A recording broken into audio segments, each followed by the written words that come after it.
आज हम लोग सबसे पहले यह चर्चा करेंगे कि गणित की अगर हम शुरुआती पढ़ाई करें तो आखिर किस टॉपिक से शुरुआत करें। तो मैं आपको उस पॉइंट से स्टार्ट करना चाहता हूं जिस पॉइंट से अगर आप पढ़ना स्टार्ट करते हैं तो कोई भी नियम छूटेगा नहीं। हाँ, यह हो सकता है कि इसमें से बहुत सारी बातें आप लोग पहले जानते हो, तो उसके लिए कोई बात नहीं। ये उन बच्चों के लिए है जिनका बेसिक कमजोर है या किसी कारणवश वो बेसिक छूट गया है। तो ज्यादा टाइम ना लेते हुए हम टॉपिक पे आगे चलते हैं। तो हम लोग बेहतर अध्ययन के लिए, जैसे कि गणित को हम लोग बेहतर समझने के लिए इसको 3 भाग में बांट के अध्ययन करेंगे। गणित को 3 भाग में बांट के अध्ययन करेंगे, जिसमें से पहला को हम बोलेंगे संख्या पद्धति। पहला को हम क्या बोलेंगे? पहला को हम लोग बोलेंगे संख्या पद्धति। दूसरा को हम लोग बोलेंगे ज्यामिति। दूसरा को हम लोग बोलेंगे ज्यामिति और तीसरा को बोलेंगे हम लोग क्षेत्रमिति। तो गणित को 3 भागों में हम लोग बांट के पढ़ेंगे और इस 3 में से किसी हम एक के बारे में हम लोग पहले पढ़ेंगे। और वो पहले क्या होगा? तो हमारे पास पहले होगा संख्या पद्धति। संख्या पद्धति। तो सबसे पहले हम लोग पढ़ेंगे संख्या पद्धति। तो संख्या पद्धति जानने से पहले हमें यह पता होना चाहिए कि संख्या पद्धति किसे कहा जाता है। तो हम यह लिख लेंगे कि संख्या पद्धति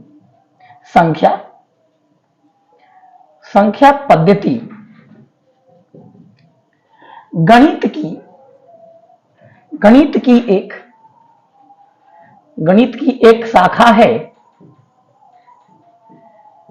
जिसके अंतर्गत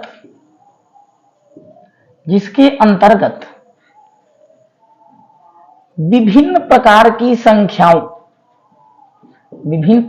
संख्याओं एवं उनसे संबंधित घटनाओं का अध्ययन किया जाता है। तो संख्या पद्धति में हम लोग सिर्फ संख्याओं से रिलेटेड हम लोग सारी चीज पढ़ेंगे। एकदम ध्यान से आप लोग सुनिए, बिल्कुल हड़बड़ाने की जरूरत नहीं। अब चलिए जानकारी के लिए हम आपको बता दें कि संख्या पद्धति को आपको समझाने के लिए कि आप लोग बेहतर तरीके से समझ सके, मैंने संख्या पद्धति को 2 भागों में हमने बांटा है। एक को नाम दिया गया है शुद्ध संख्या पद्धति, एक का नाम दिया गया है शुद्ध संख्या पद्धति और एक का नाम दिया गया है बीजीय संख्या पद्धति। एक का नाम क्या दिया गया है? बीजीय संख्या पद्धति। गणित को 3 शाखा में हमने बांटा। 3 शाखा में से हम संख्या पद्धति की हम शुरुआत किए। संख्या पद्धति का परिभाषा देने के बाद संख्या पद्धति को हमने 2 भागों में विभाजित किया, शुद्ध संख्या पद्धति और बीजीय संख्या पद्धति। अब इसमें हम लोग धीरे धीरे अध्ययन करना स्टार्ट करेंगे। सबसे पहले पढ़ेंगे अगर हम शुद्ध संख्या पद्धति, तो शुद्ध संख्या पद्धति की शुरुआत हम लोग करते हैं अंक से। किस चीज से? अंक से। तो अंक का परिभाषा क्या होगा, जरा सा आप लोग ध्यान से समझिएगा। 0, 1, 2, 3, 4, 5, 6, 7, 8 और 9 को अंक कहा जाता है। तो अंक का तो ये परिभाषा हो गया, लेकिन अगर आपसे कोई पूछेगा कि अंक कितने होते हैं तो बहुत सारे बच्चे बोल देते हैं 9। जी नहीं, ध्यान से।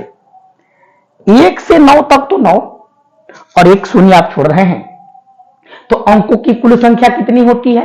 10। एक याद रखना, अंकों की कुल संख्या 10 है, लेकिन 10 अंक नहीं है। ठीक है, चलते हैं। और अंक से ही मिलके बनता है संख्या। अंक से ही मिलके क्या बनता है? संख्या।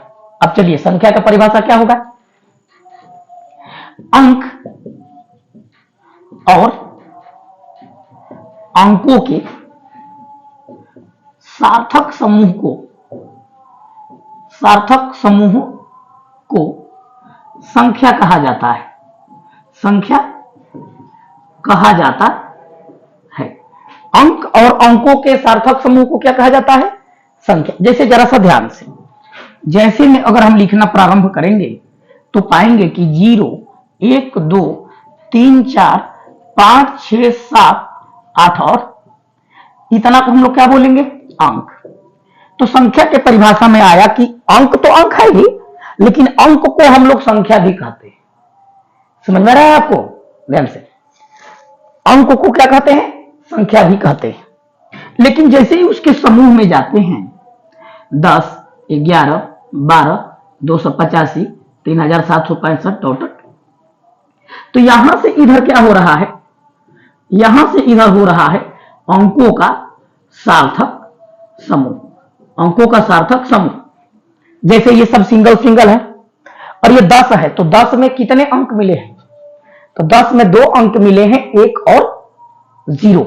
1 और 0, तो ये अंक नहीं हुआ, ये हुआ 1 और 0, यानी कि 2 अंकों का समूह। तो 2 अंकों का समूह हुआ और उसको पढ़ सकते हैं 10, इसीलिए ये संख्या है। तो अंक और अंकों के सार्थक समूह को संख्या कहते हैं। पर एक शब्द का चर्चा आपसे जरूर करना चाहिए आपके साथ।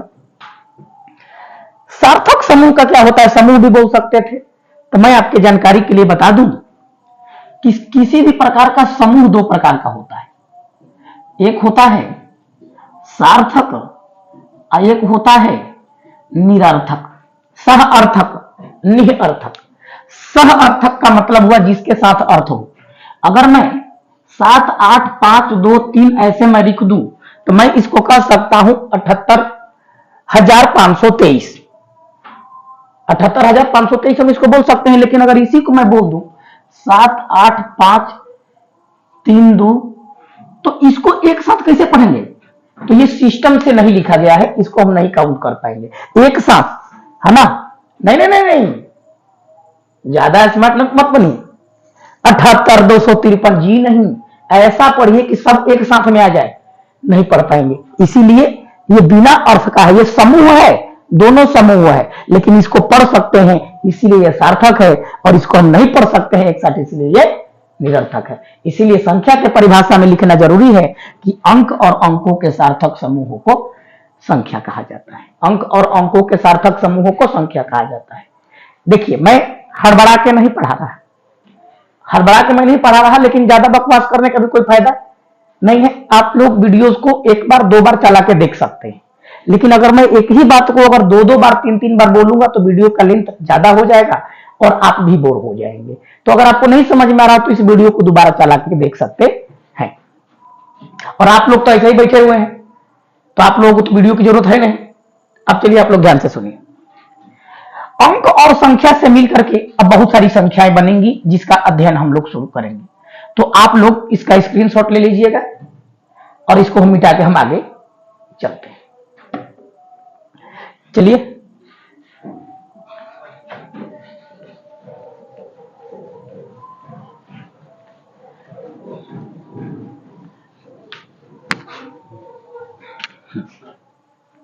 इसके आगे जब हम चलेंगे तो सबसे पहले हम अध्ययन करेंगे प्राकृत संख्या की। कौन सी संख्या की? प्राकृत संख्या की, जिसको नेचुरल नंबर कहा जाता है। तो नेचुरल नंबर किसे कहा जाता है? तो नेचुरल नंबर कहा जाता है गिनती की सारी संख्याओं को क्या कहा जाता है? प्राकृत संख्या कहा जाता है। गिनती की सारी संख्याओं को क्या कहा जाता है? प्राकृत संख्या कहा जाता है, जिसे कैपिटल N द्वारा सूचित किया जाता है। जिसे कैपिटल N द्वारा क्या किया जाता है? सूचित किया जाता है। यानी कि जैसे में समझने के लिए ध्यान से, कि गिनती तो 1 से ही शुरू करते हैं ना, डॉट डॉट डॉट अनंत तक। इसमें जीरो नहीं है, इसमें ऋणात्मक संख्या नहीं है, इसमें बाटा दशमलव कुछ नहीं है, बस गिनती की संख्या जो हम 1 2 3 4 5 जहां तक हम लोग गिनते हैं। अब चलिए आता है उसके बाद कौन सी संख्या, पूर्ण संख्या, जिसको हम लोग कहते हैं होल नंबर, जिसको क्या कहते हैं, होल नंबर। अब होल नंबर में एक खास बात है कि शून्य को लेकर गिनती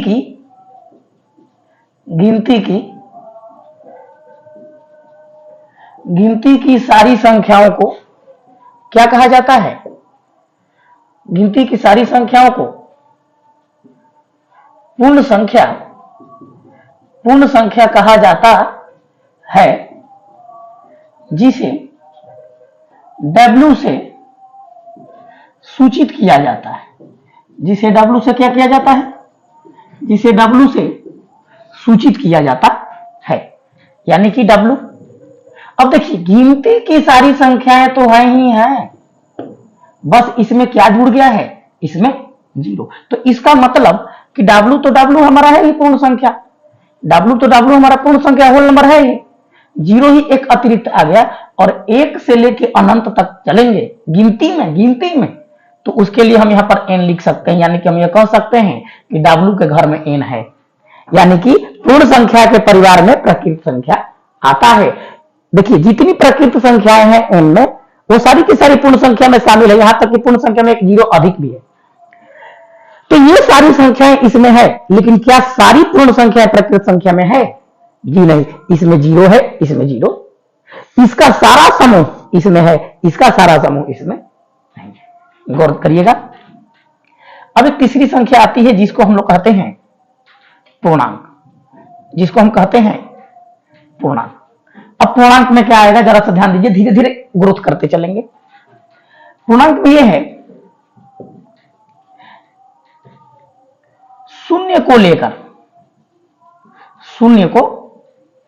लेकर गिनती की सारी संख्याएं, चाहे वह धनात्मक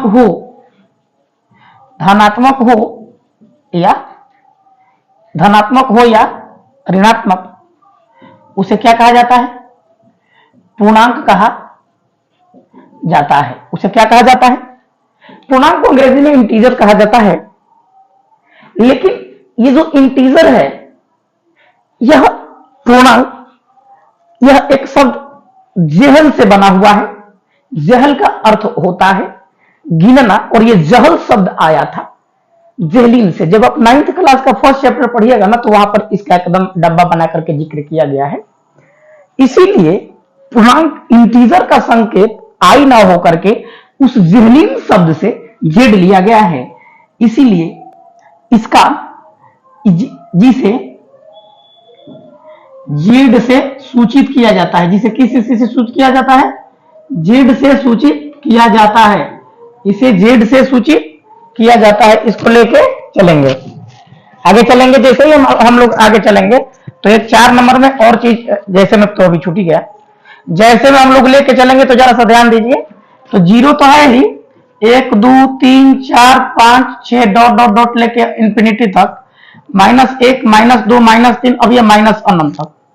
जरा से खास बात ध्यान करना है कि गिनती की सारी संख्याएं हो गई प्रकृत संख्याएं, एक चीज ऐड कर दिए, जीरो हो गई पूर्ण संख्याएं, इसमें ऐड कर दिए सिर्फ माइनस की चीजें, ये हो गया पूर्णांक। अब जरा सा ध्यान देंगे, इसके नीचे एक आता है और संख्या, जिसको हम लोग कहते हैं परिमेय संख्या।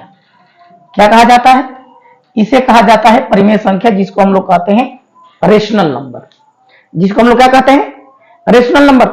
देखिए आप लोग जरा सा ध्यान से समझिए, सबसे ज्यादा समझने वाली बात यह है कि हर चीज एक सीढ़ी की तरह है, जुड़ा हुआ है। अगर एक नहीं समझेंगे फिर नीचे समझने का कोई फायदा नहीं होगा। तो परिमेय संख्या का परिभाषा क्या होगा, परिमेय संख्या के परिभाषा में होगा कि जिस संख्याओं को P बाटा Q, जिसको हम लोग हिंदी में अंश बाटा हर कहते हैं, जिसको अंश बटा हर के रूप में, अंश बटा हर के रूप में लिख सके जहां Q यानी कि हर बराबर नॉट इक्वल टू 0 हो और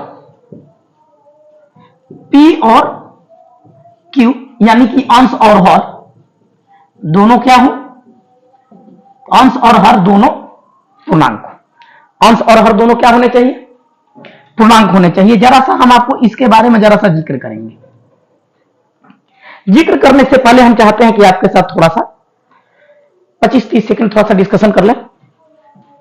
डिस्कशन में यह है कि जैसे कि प्रकृत संख्या है, शुरुआत तो हम यहीं से किए थे। प्रकृत संख्या देखिए क्या होता है, n से सूचित किया जाता है और गिनती में जो 1 2 3 4 5 आता है, दशमलव बाटा रूट नहीं है इसका। जैसे ही हमने इसमें 0 जोड़ा तो यही प्रकृत संख्या क्या बन गया, पूर्ण संख्या बन गया। ये प्रकृत संख्या क्या बन गया, पूर्ण संख्या। जैसे ही मैंने माइनस जोड़ा वैसे ही ये क्या बन गया, वैसे ही ये पूर्णांक बन गया। अब जरा सा ध्यान करिएगा एक चीज कि परिमेय संख्या की 3 चीजें हैं जो कि खास करके लागू होनी चाहिए नियम। अंश बाटा हर के रूप में होनी चाहिए। पहली की बातें क्या हो गई कि वो चीज अंश बाटा हर के रूप में होनी चाहिए, यानी कि आपकी भाषा में P बाटा। दूसरा का क्या कहता है, दूसरा का है कि हर यानी कि Q क्या नहीं होना चाहिए, 0 नहीं होना चाहिए। और ये तीसरा का कहता है कि जहां P और Q का मतलब हो गया अंश और हर दोनों क्या होने चाहिए, दोनों पूर्णांक होने चाहिए, यानी कि इसी में से आना चाहिए, इसी में से आना चाहिए। अगर ये तीनों नियम को जो नियम से पालन करता है तो वो परिमेय की श्रेणी में आएगा, अन्यथा वो परिमेय नहीं होगा। तो परिमेय नहीं होगा तो क्या होगा वो हम आगे डिस्कशन करेंगे, पहले ये समझ लेते हैं। जैसे ये सारी चीजें तो होंगी ही होंगी, माइनस इंफिनिटी से लेके जरा सा एक चीज छूट रहा है, पूर्णांक हो, इसे Q से सूचित किया जाता है। इसे किसी से सूचित किया जाता है, इसे Q से सूचित, परिमेय संख्या को Q से सूचित किया जाता है। तो यहां पर अगर हम जैसे लेके चलें, यानी कि Q में लेके चलें कि कौन कौन आएगा, तो ये सारी चीजें ऊपर की तो आएंगी ही आएंगी। तो इसमें अलग क्या है, इसमें अलग क्या है मैं आपको बताता हूं। इसमें अलग है भिन्न, इसमें अलग है भिन्न। 7/8 आ जाएगा, -3/5 आ जाएगा, यहां तक कि अब भिन्न में आ गया तो दशमलव में भी आएगा, 3.75 ... नाना प्रकार की चीज है। तो अब देखिए पूर्ण संख्या तो ऋणात्मक भी लेके आया, 0 भी लेके आया और गिनती की संख्या भी लेके आया। लेकिन इसमें नया क्या है, तो नया इसमें यह है कि ये बाटा लेके आया, और बाटा लेके आया का मतलब होता है कि दशमलव लेके आया। तो अलग है कि नहीं है, अलग है कि नहीं है। कहीं कहीं क्वेश्चन कर देता है, कहीं कहीं क्वेश्चन कर देता है, जरा सा मैं आपको यहां पे लिख के समझा दे रहा हूं कि सर 0 परिमेय संख्या है कि नहीं। तो किसी भी संख्या को हम बाटा में 1 लिख ही सकते हैं, तो 0 को हम बाटा में 1 लिख सकते हैं कि 0 परिमेय संख्या है कि नहीं। आप जरा सा सबसे पहले समझ लीजिए, 2 लॉजिक हो सकता है कि सारी पूर्ण संख्याएं आती हैं परिमेय में। तो सारी पूर्ण संख्या जब परिमेय में आती हैं तो पूर्णांक सारी पूर्णांक अगर आती है परिमेय संख्या में तो पूर्णांक में 0 है कि नहीं है। और जब सारा 0 परिमेय में आता है तो फिर परिमेय होगा कि नहीं होगा। ठीक है, पर हम आपको परिमेय की परिभाषा से समझाते हैं। 0 है तो किसी भी संख्या के हम लोग बाटा 1 लिख सकते हैं कि नहीं लिख सकते हैं। फिर हम लोग परिमेय संख्या के नियम को लागू करेंगे कि ये नियम को फॉलो कर रहा है कि नहीं। सबसे पहला नियम अंश बटा हर के रूप में है कि नहीं। अंश बटा हर, अंश 0 है और हर 1 है, पारापारी एकदम आराम से। तो अंश बटा हर के रूप में पहले का नियम को फॉलो किया। दूसरा का हर 0 नहीं होना चाहिए, दूसरा नियम हर यानी कि नीचे वाला 0 नहीं चाहिए। ये नहीं बोला कि ऊपर 0 नहीं होना चाहिए, इसने ये बोला कि नीचे 0 नहीं होना चाहिए। तो नीचे तो 1 है, दूसरा नियम भी फॉलो हो गया। तीसरा का P और Q दोनों पूर्णांक होने चाहिए। तो P और Q यानी कि 0 और 1 पूर्णांक में आते हैं कि नहीं आते हैं, आते हैं, इसीलिए 0 1 परिमेय संख्या क्यों है, क्योंकि ये तीनों नियम को फॉलो कर रहा है। बातें समझ में आ गई। लेकिन मैं आपको एक जानकारी के लिए बता दूं, एक छोटी सी चीज है ना, चलिए एक छोटी सी चीज, ये जो हम अभी तक 4 गो संख्या पढ़े लाइन बाय लाइन, हो सकता है आपको कि हम उल्टा पढ़ा रहे हैं, कोई बात नहीं, पर अभी आपको लगने लगेगा कि हाँ अब समझ में आया। देखिए क्या है कि जितना ऊपर वाला है वो नीचे वाला में शामिल है। नहीं समझ पा रहे हैं बात? हम यह कहना चाह रहे हैं कि ऊपर वाला है प्रकृत संख्या और नीचे वाला है पूर्ण संख्या, तो सारा प्रकृत संख्या पूर्ण संख्या में है। ऊपर वाला हो गया प्राकृत संख्या और पूर्ण संख्या, नीचे वाला हो गया पूर्णांक, ये दोनों इसमें है। तो कोई भी ऊपर वाला नीचे वाला में है, यानी कि प्राकृत संख्या में सारी प्राकृत संख्याएं पूर्ण संख्या है, सारी पूर्ण संख्याएं पूर्णांक है, सारी पूर्णांक परिमेय संख्या है। तो ऊपर वाला नीचे वाला है, लेकिन नीचे वाला ऊपर वाला नहीं है। एक दो लाइन में हम आपको समझा देते हैं। अगर आपसे कोई क्वेश्चन करेगा क्या सभी प्राकृत संख्या पूर्ण संख्या है, तो आप कह देना हाँ, क्योंकि सभी प्राकृत संख्या पूर्ण संख्या में है। लेकिन जैसे ही पूछ देगा कि क्या सभी पूर्ण संख्या प्राकृत संख्या है, आप कहेंगे नहीं, क्योंकि सभी पूर्ण संख्या में 0 आता है, क्या प्राकृत संख्या में है? तो जैसे जैसे नीचे बढ़ते आए हैं उसमें कुछ ना कुछ वैरायटी बढ़ते चला गया है। तो ऊपर वाला जो है वो नीचे वाला में शामिल है, पर नीचे वाला ऊपर वाला में शामिल नहीं है। आपके बहुत सारे क्वेश्चन का जवाब आपको यहीं पे मिलेगा। लेकिन हाँ, परिमेय संख्या का एक और भाई है, परिमेय संख्या का एक और भाई है, और ये परिमेय संख्या के बराबर लेके चलेंगे, ये परिमेय संख्या के बराबर में लेके चलेंगे। यहां पे परिमेय संख्या के बराबर में यहां पर लेके चलेंगे। कौन सी संख्या? अपरिमेय संख्या, जिसको हम लोग यहां पे समझते हैं, जिसको हम लोग यहां पे समझते हैं कौन सी संख्या? अपरिमेय संख्या। अब आप कहिएगा कि सर परिमेय संख्या के बराबर है, ये पूर्ण प्रकृति सबके बराबर में नहीं है, ये है परिमेय संख्या के बराबर में। जरा सा ध्यान से हड़बड़ाइए नहीं। अपरिमेय संख्या में क्या है कि इसके लिए बहुत सारी परिभाषाएं हो सकती हैं, पर आप स्टार्टिंग कर रहे हैं तो मैं आपको बता देता हूं। जो संख्याएं परिमेय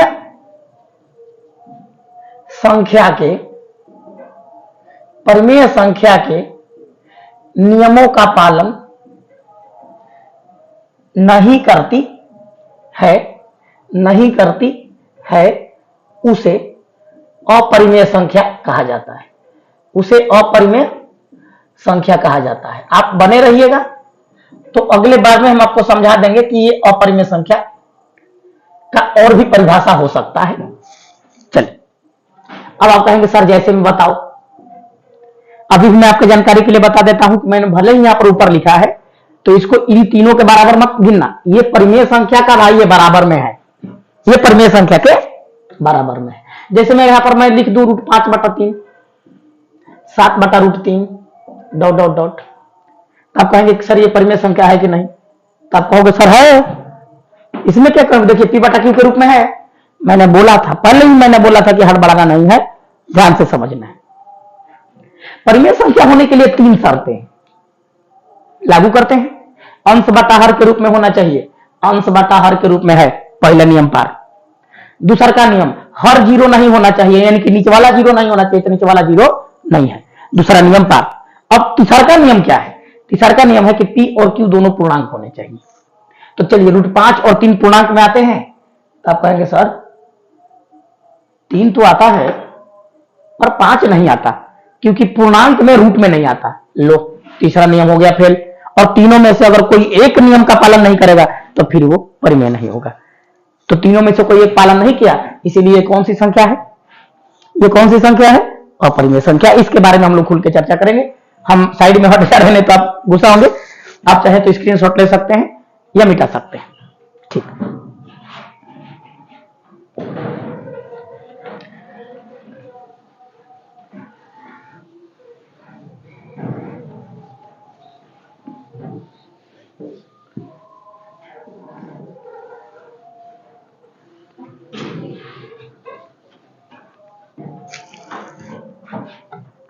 हाँ, थोड़ा सा कंफ्यूजन ना हो तो यहां पर थोड़ा सा आपकी मदद के लिए लिख देते हैं कि यहां पर तो लिखे थे प्राकृत संख्या, पूर्ण संख्या, पूर्णांक, परिमेय संख्या और परिमेय संख्या के बराबर में है अपरिमेय संख्या, तो हम यहीं से शुरू करते हैं। तो ये हो गया परिमेय संख्या, और जस्ट इसके बराबर में है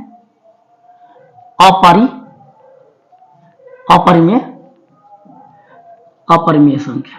अपरिमेय संख्या का इसके ऊपर वाले से कोई लेना देना नहीं है, पर याद रखिए कि ये दोनों भाई हैं और इन दोनों के पिताजी है, जिनका नाम है वास्तविक संख्या। वास्तविक संख्या इन्हीं को कहा जाता है रियल नंबर। तो वास्तविक संख्या को क्या कहते हैं? Real number. और वास्तविक संख्या का भी बहुत सारा परिभाषा हो सकता है, जिसमें से मैं जो सुटेबल है वो मैं आपको समझा रहा हूं। वास्तविक संख्या कहा जाता है। तो सबसे पहली संख्या तो हम यह कह सकते हैं, सबसे पहली चीज कि परिमेय संख्याओं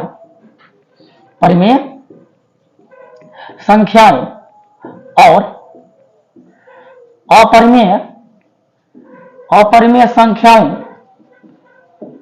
संख्याओं के समूह को वास्तविक संख्या कहा जाता है। वास्तविक संख्या कहा जाता है जिसे कैपिटल आर से सूचित किया जाता है। जिसे कैपिटल आर से क्या किया जाता है?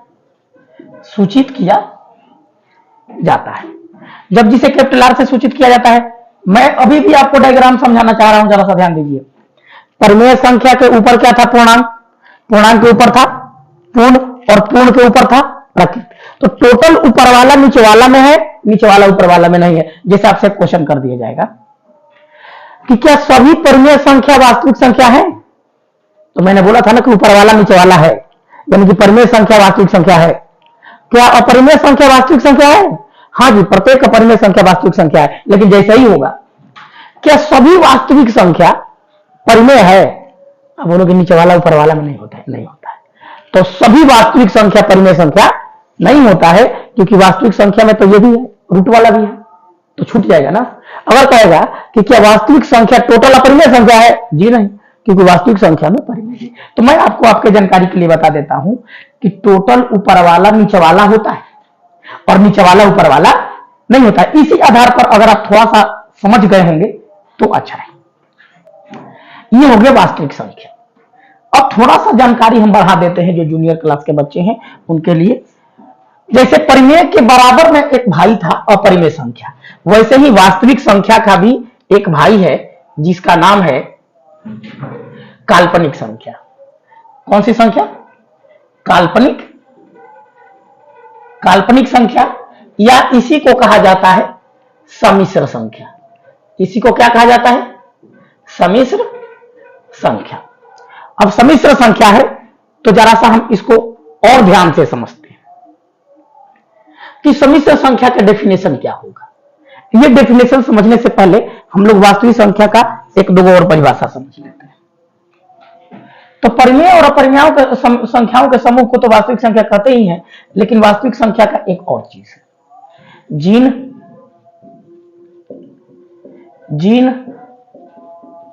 संख्याओं को हम संख्या रेखा पर निरूपित कर सकते हैं उसे वास्तविक संख्या कहा जाता है। उसे वास्तविक संख्या कहा जाता है। यानी कि ये रेखा हो गया और इस पर जितनी संख्याएं हम लोग लिख सकते हैं डेसिमल में, चाहे जो कुछ भी, या कहने वाले ये भी कह सकते हैं, आप भी ये भी कह सकते हैं कि संख्या रेखा पर जितनी संख्या उपस्थित होती है वो सबके सब वास्तविक संख्या। तो संख्या रेखा पर वास्तविक संख्या भी, परिमेय भी उपस्थित होता है और इसी में अपरिमेय भी उपस्थित होता है, रूट में। जैसे कि एक रूट 1 का तो 1 हो जाता है और रूट 4 का 2 हो जाता है, यानी कि 1 और 2 के बीच में क्या है? रूट 2 और रूट 3। और 3 जो है वो रूट 9 का होता है, यानी कि 2 और 3 के बीच में क्या होता है? रूट 5, रूट 6, रूट 7, रूट 8, ऐसे करके। और तीसरा का एक सूत्र है, सूत्र नहीं, वास्तविक संख्या का परिभाषा है, आई से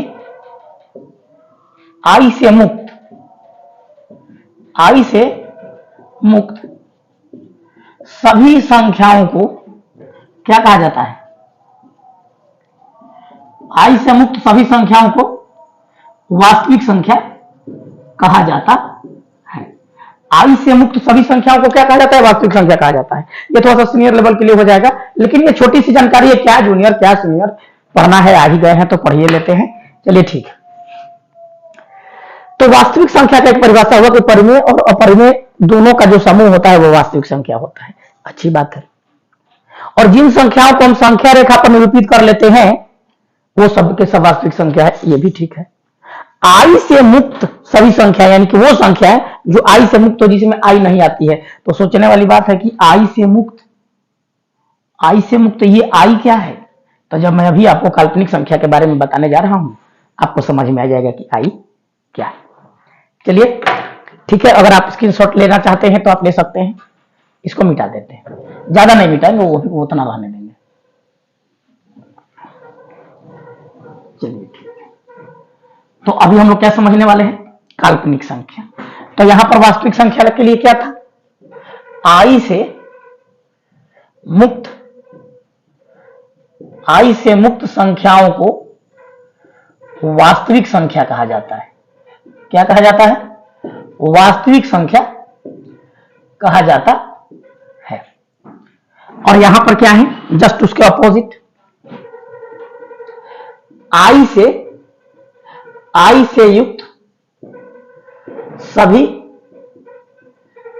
युक्त सभी संख्याओं को क्या कहा जाता है? काल्पनिक संख्या कहा जाता है। क्या कहा जाता है? काल्पनिक संख्या कहा जाता है। अब आप कहोगे जहां पर आई क्या है? जहां आई एक संख्या का काल्पनिक मान है। अब आगे समझ लेंगे। अच्छा, अगर मैं आपसे पूछूं कि जरा सा बताइए कि रूट अंडर 1 का वैल्यू कितना होता है? तो आप कहोगे प्लस माइनस 1। ऐसे तो छोटे छोटे बच्चे लोग पढ़ा जाता है तो रूट 1 का मान 1, रूट 4 का मान 2, रूट 9 का मान 3, पर नहीं, ध्यान से सुनिए। प्लस 1 का स्क्वायर करेंगे तब वो 1, माइनस 1 का स्क्वायर करेंगे तब वो 1। Plus minus plus minus. 4 का रूट में निकालेंगे तो प्लस 2 का स्क्वायर करेंगे तब वो 4, प्लस 2 का स्क्वायर करेंगे तब वो 4, और माइनस 2 का स्क्वायर करेंगे 2 बार, माइनस 2 गुणा माइनस 2 तब वो 4। तो प्लस माइनस तो हो गया यहीं पे। लेकिन एक क्वेश्चन है कि अगर आपसे यह कह दिया जाए कि रूट अंडर माइनस 4 का मान कितना होता है, तो हम लोग उससे भी सर पूछे थे एक बार, तो हम लोग बोल दिए थे -2। क्या बोल दिए थे? -2। ठीक है, अगर हम इसका वर्ग करें तो हमारा रूट अंडर -4 आना चाहिए कि नहीं आना चाहिए? पर ये नहीं आता है, क्योंकि माइनस का स्क्वायर 2 बार करेंगे तो प्लस हो जाएगा, 2 दूनी 4, ये तो -2 4 का मान है। तो -4 का मान क्या हुआ? -4 का मान क्या हुआ? तो यहां पर एक बहुत सोचने वाली बात है कि संख्या पद्धति में एक ऐसा समय था कि रूट में अगर कोई माइनस में संख्याएं दे दी जाती थी तो उसका कोई वैल्यूएशन प्राप्त नहीं था। मैं आपको एक छोटी सी बात बताता हूं। बहुत पहले एक गणितज्ञ हुआ करते थे जिनका नाम था यूलर। क्या नाम था? यूलर नामक एक गणितज्ञ थे, और यूलर नामक गणितज्ञ ने ही सर्वप्रथम अगर रूट में कोई चीजें माइनस में है उसकी खोज प्रारंभ की थी। लेकिन उनको कितनी सफलता मिली ये तो पूरा डिटेल हम लोग चर्चा नहीं करेंगे। लेकिन उस यूलर के बाद एक और गणितज्ञ आते हैं जिसका नाम है आयोटा। उन्होंने बोला कि किसी भी चीज में अगर हम लोग इकाई का मान निकाल लेंगे तो सारी माने उपलब्ध हो जाएंगी। तो उस आयोटा नामक वैज्ञानिक ने यूलर के बाद आयोटा नामक वैज्ञानिक ने माना कि मान लिया जाए कि रूट अंडर -1 का मान है आई। उसने अपने नाम का प्रथम अक्षर मान लिया आयोटा का आई, तो रूट अंडर -1 का वैल्यूएशन क्या माना गया? आई। और ये आई किसी संख्या का रियल मान थोड़ी ना है, ये तो माना हुआ ना मान है। अब आपको समझ में आया आई क्या है? तो जहां पर आई आएगा समझ लेना वो काल्पनिक है। और जहां पर आई नहीं आएगा तो समझ लेना कि वो वास्तविक है। तो वास्तविक और काल्पनिक का एक डेफिनेशन ये भी है।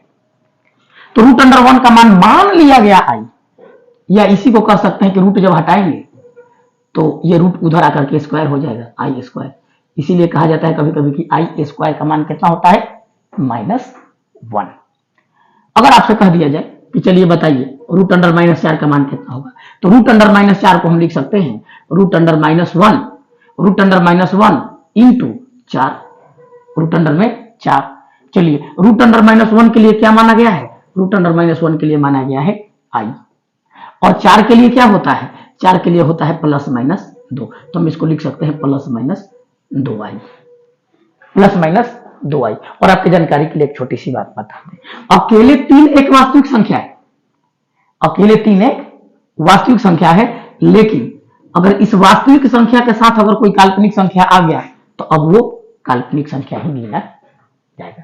अब वो कौन सा संख्या गिना जाएगा, काल्पनिक संख्या ही गिना जाएगा। अब इसके बारे में अब हम ज्यादा डिटेलिंग नहीं जाएंगे, इसके बारे में अब ज्यादा डिटेल नहीं जाया जाएगा।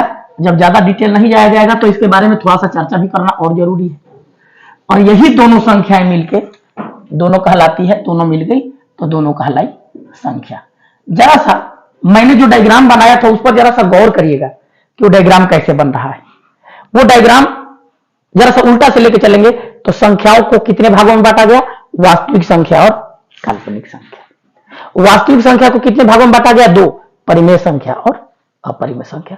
परिमेय संख्याओं के ऊपर पूर्णांक, पूर्णांक के ऊपर पूर्ण संख्या, पूर्ण संख्या के ऊपर प्रकृत संख्या। इसी प्रकार से डायग्राम बनाए गए हैं। फिर भी मैं लास्ट में यही कहूंगा कि सारा ऊपर वाला नीचे वाला में उपस्थित होता है, सारा नीचे वाला ऊपर वाला में उपस्थित नहीं होता। यहां पर भी लागू कर लीजिएगा कि सभी वास्तविक संख्या संख्या है, सभी काल्पनिक संख्या संख्या है, लेकिन कह दिया जाएगा कि क्या सभी संख्या वास्तविक संख्या है, नहीं। क्या सभी संख्या काल्पनिक संख्या है, नहीं। फिर मैं बोलता हूं कि सभी ऊपर वाला का गुण नीचे वाले में उपस्थित होता है, लेकिन सभी नीचे वाला का गुण ऊपर वाले में उपस्थित नहीं होता है। चलिए अब यही मेन संख्याएं हैं। अब इन्हीं संख्याओं को मिल मिलके अब नई नई संख्याएं बनती हैं, इन्हीं संख्याओं को मिला मिला के नई नई संख्याएं बनती हैं। तो मैं आपको 2-4 जिक्र कर देता हूं, छोटे छोटे बच्चों के लिए बहुत जरूरी है। छोटे छोटे बच्चों से मेरा मतलब क्या है, समझ लीजिए 10th क्लास तक भी आप समझिए कि बहुत बड़े हो गए। हाँ, आपको गणित आता है, बहुत अच्छी चीज है, लेकिन हमारे कुछ दोस्त मित्र ऐसे भी होते हैं जिनके किसी कारणवश कुछ बेसिक चीजें छूट गई हैं, ये उनके लिए क्लास है, ठीक है। और हाँ, लगे हाथों एक बात बता देते हैं, कुछ बच्चे ऐसे होते हैं, ये क्या पढ़ा रहे हैं ये तो हम लोग बहुत पहले से ही जानते हैं। तो मैं उन बच्चों से रिक्वेस्ट करूंगा कि हे बंधु, ये जितने तेज तरार के पास आप बैठे हुए हैं, मैं आपसे एक विनती करता हूं कि आप ये वीडियो देख रहे हो या पढ़ रहे हो, जरा सा उनसे दूर हट जाए, क्योंकि ये जो ज्ञान चंद है वो आपके ध्यान को लगने नहीं देंगे। मैं आपको एक वादा करता हूं कि आज आपकी पढ़ाई चाहे कैसी भी हो, अगर आप मेहनत करते हैं, हम लोग साथ में मेहनत करते हैं, तो आज आपकी स्थिति चाहे जैसी भी रही हो, कुछ समय के बाद जो आपका दोस्त बोला ये तो मेरे को आता है, ये तो मेरे को आता है, जो कि हर बात में कहता है कि आता है, अच्छी चीजें हैं, बच्चे हैं, खुश रहने चाहिए, अच्छे रहने चाहिए।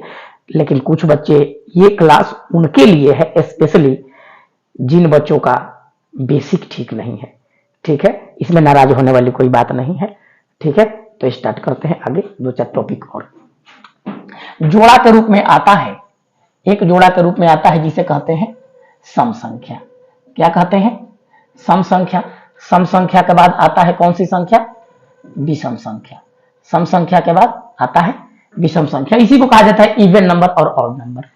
और इसकी भी परिभाषा है, जूनियर लेवल की है, सीनियर लेवल की है, जरा सा ध्यान देते हैं। सम संख्याएं, जो संख्याएं दो से पूर्णतः विभाजित हो, जो संख्याएं 2 से पूर्णतः विभाजित हो, उसे सम संख्या कहा जाता है, उसे सम संख्या कहा जाता है। जैसे में आप कहोगे, जैसे में बताइए, तो जैसे में हम आपको बता रहे हैं।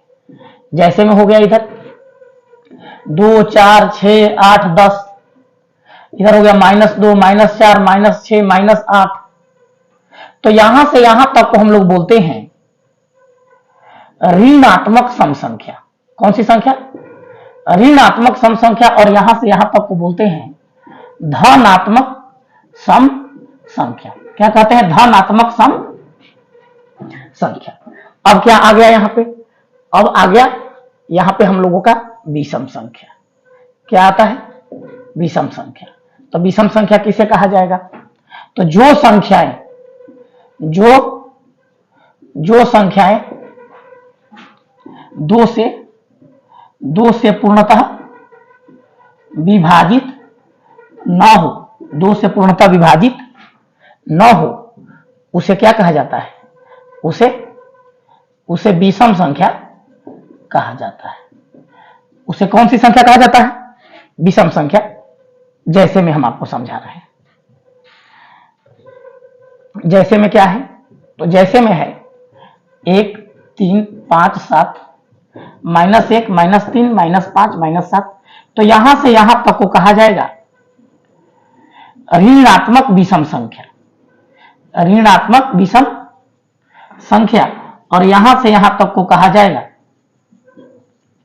ऋणात्मक सम संख्या। बाबू हमको पता था आपको आता है, कोई बात नहीं, पर ये उस बच्चे के लिए है जिसका इसी की वजह से थोड़ा सा कमी लगने लगेगा। ठीक है, कोऑपरेट करिए, लास्ट क्षण चल रहा है। तो एक हो गया सम संख्या और विषम संख्या। ये उन सबसे ही बना है पर उन सबसे अलग है। तो चलिए ठीक है, स्क्रीनशॉट ले लीजिए, आगे चलते हैं। ऐसा ही एक जोड़ा और आता है। ऐसा ही एक जोड़ा और आता है जिसे हम लोग कहते हैं अभाज्य संख्या। अभाज्य संख्या, या इसी का एक और नाम है जिसको कहते हैं रूढ़ संख्या। और इसी के जोड़ा में एक और आता है जिसे कहा जाता है भाज्य संख्या, या इसी को कहा जाता है यौगिक संख्या। या इसी को क्या कहा जाता है? यौगिक संख्या।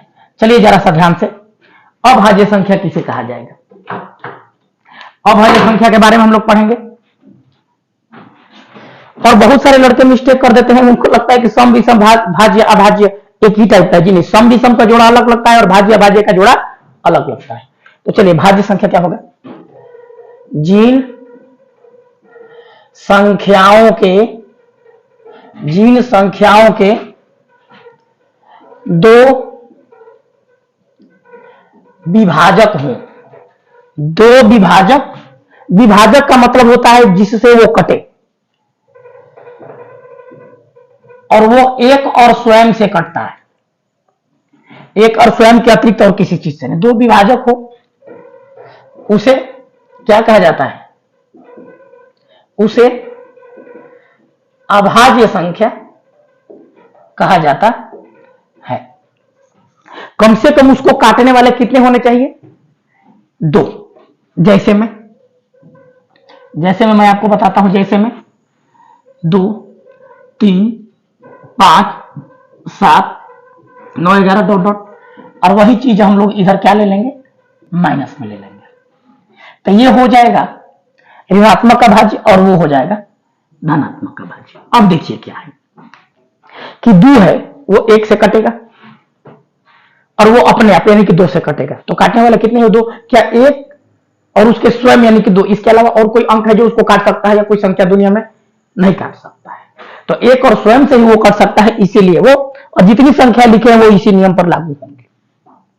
अब आप कहोगे सर 1 के बारे में क्या ख्याल है? तो 1 के बारे में मेरा ख्याल है कि अभाज्य क्या कहता है कि कम से कम उसको काटने वाले कितने होने चाहिए? तो 1, 2, कम से कम 2, 1 और स्वयं।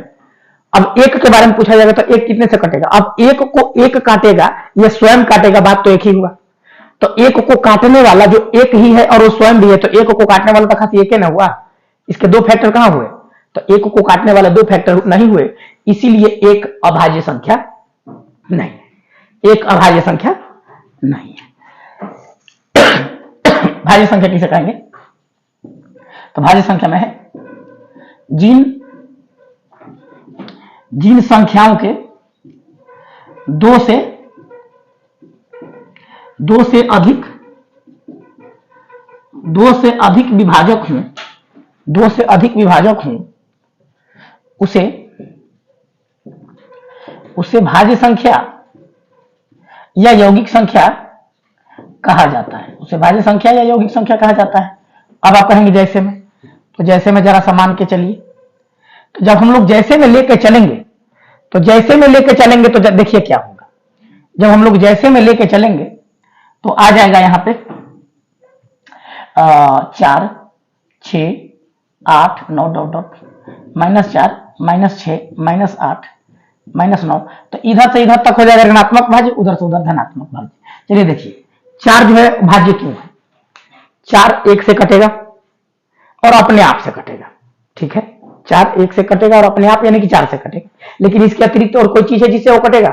हाँ, 2 से कटेगा। इसके कितने विभाजक हो गए? 2 से अधिक हो गए कि नहीं हो गए? हाँ 3 हुए, ठीक है। 2 से अधिक हुए कि नहीं हुए?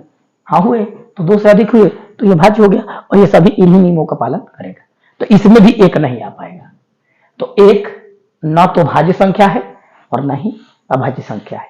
हाँ, जानकारी के लिए सही है, एक अंक है, एक संख्या है, एक प्रकृत संख्या भी है, एक पूर्ण संख्या भी है, एक पूर्णांक भी है, एक परिमेय संख्या भी है, एक वास्तविक संख्या भी है। एक तो संख्या है ही बहुत सारी, लेकिन वो एक सम विषम में लेके चलेंगे तो एक विषम संख्या है, लेकिन एक न तो भाज्य संख्या है और न ही अभाज्य संख्या है। तो देखिए, जो शुद्ध संख्या पद्धति हम आपको बोले थे, तो शुद्ध संख्या पद्धति की सारी बातें क्लियर हो गई। शुद्ध संख्या पद्धति की सारी बातें क्लियर हो गई। अब जानना है बीजीय संख्या पद्धति। अब जानना है कौन सा चीज? बीजीय संख्या पद्धति। अब बीजीय संख्या पद्धति में छोटा सा पॉइंट है जो कि हम लोगों को जिक्र करना चाहिए। अब देखिए क्या है, बीजीय संख्या पद्धति में भी 2 चीजें हैं। एक है चर संख्या और एक है अचर संख्या। चर संख्या और अचर संख्या, पहले इसको हम लोग जान लेते हैं, ये अलग है। अब चर संख्या किसे कहा जाता है? जिस संख्याओं का या जिन संख्याओं का मान परिवर्तनशील हो, उसे क्या कहा जाता है? उसे चर संख्या कहा जाता है। परिवर्तनशील होने का मतलब यह होता है कि इन चर संख्याओं का कोई एग्जैक्ट मान नहीं होता। जिसे XYZ इक्वेशन वगैरह में निकलते हैं। अगर मैं आपसे पूछ दूं कि बताइए x बराबर कितना, x बराबर कितना, तो आप कहेंगे सर अब ये कैसे बताएंगे x बराबर कितना? समीकरण जब हल करेंगे तब ना। x बराबर दुनिया की कोई भी संख्या हो सकती है। x बराबर 2 भी आ सकता है, -2 भी आ सकता है, 5 आ सकता है, 7/2 आ सकता है, 3.2 आ सकता है, कुछ भी आ सकता है। यानी कि XYZ का कोई मान फिक्स नहीं है। इसीलिए तो कहा गया कि जिस संख्या का मान अपरिवर्तित होता रहे, यानी कि जिसका मान निश्चित ना हो, फिक्स ना हो, उसे क्या सी संख्या कहेंगे? चर संख्या। अचर संख्या क्या होती है? तो जिन संख्याओं का मान परिवर्तनशील न हो, उसे क्या कहा जाता है? उसे अचर संख्या कहा जाता है। उसे क्या कहा जाता है? उसे अचर संख्या कहा जाता है। अब अचर संख्या में क्या है, जरा सा ध्यान दीजिए। अचर संख्या में है कोई भी 2, 5, 8, 7/3 और 3/2, 1.736 डॉट डॉट इत्यादि। अगर मैं आपसे कहूं, जैसे मैंने यहां पर कहा था कि x का मान क्या होता है, तो समीकरण में हल करने पर पता चलेगा कि x का मान क्या होता है। लेकिन अगर मैं आपसे कहूं कि बताइए 2 बराबर कितना, आप कहेंगे कि 2 बराबर जब भी होगा तब 2 ही होगा। 8 बराबर कितना, तो 8 बराबर हमेशा 8 ही होगा। यानी कि ये बदलेगा नहीं। जहां पे 8 आ गया मतलब 8 का मतलब 8। लेकिन अगर मैं कहूं कि x का मतलब क्या होगा, तो x का मतलब 8 भी हो सकता है, लेकिन फिक्स 8 नहीं होगा। 8, 7, 6, 5 दुनिया की सारी संख्या हो सकती है। तो ये होता है चर और ये होता है अचर, है ना। ज्यादा ठकानी में मत रहिए। एक चीज ध्यान से रखिए, तो अभी आपको नहीं समझ में आएगा कि इसकी क्या जरूरत है, लेकिन मैं आपको एक वादा कर सकता हूं कि अगर एक लंबे समय तक साथ में बने रहेंगे तब आपको यह पता चलेगा कि ये क्या है। ये क्या है मैं आपको बता देता हूं। ये मकान का नींव है। मकान का नींव है। देख लो, बहुत सुंदर सुंदर इमारतें दिखाई देती हैं, और जो जहां से हम लोग स्टार्टिंग करते हैं, नींव, मकान की नींव, सारा बोझ उसी पर रहता है, लेकिन कभी भी नींव दिखाई नहीं देता है। नींव दिखाई नहीं देता लेकिन सारा बोझ उसी पे है। तो मैं आपको एक संक्षेप में बात यह कह सकता हूं कि यह गणित का नींव है। बाबू रे, मैं मानता हूं कि ये आपके 9th के, 10th के, 11th 12th के एग्जाम में नहीं आएगा, मैं मानता हूं कि नहीं आएगा, लेकिन जो आपको आएगा